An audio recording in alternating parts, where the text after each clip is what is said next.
Halo semuanya, di sini kita akan menjelaskan tentang perubahan sosial kecil dan besar. Yuk kita simak penjelasannya.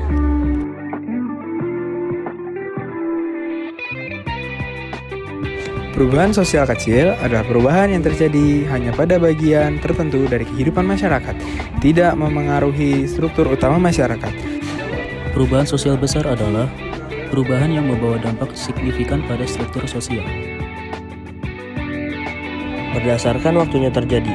Yang pertama, perubahan sosial yang bersifat evolusi terjadi secara bertahap atau lambat dan seringkali tidak disadari perubahannya dalam jangka pendek. Dan yang kedua, perubahan sosial kecil berbeda dengan revolusi yang merupakan perubahan besar dan terjadi secara cepat. Lalu ada berdasarkan pengaruh masyarakat. Perubahan sosial kecil hanya memengaruhi sebagian kecil masyarakat dan tidak mengubah lembaga sosial secara signifikan. Contohnya, perubahan metode pakaian atau gaya rambut.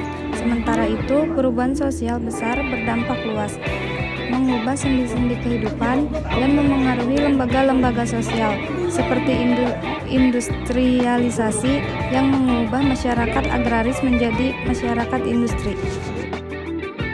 Oke, selanjutnya saya akan membahas contoh dari perubahan sosial kecil dan besar. Contoh dari perubahan sosial kecil yakni gaya rambut di kalangan remaja dan juga perubahan pada fashion yang sedang tren. Perlu kita ketahui pada contoh tadi itu mempresentasikan perubahan sosial kecil yang berarti hanya berpengaruh kepada perorangan.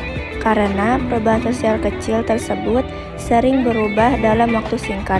Lalu ada perubahan sosial besar yang berarti akan terjadi pada kelompok masyarakat, yaitu revolusi industri.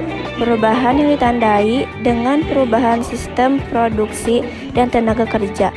Lalu urbanisasi, perubahan yang mengacu pada perpindahan penduduk dari desa ke kota yang membawa perubahan gaya hidup dan struktur masyarakat. Nah teman-teman, itulah contoh perubahan sosial kecil dan besar yang terjadi di sekitar kita.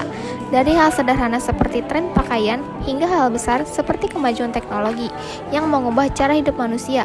Semoga kita bisa lebih bijak dalam menghadapi setiap perubahan yang ada.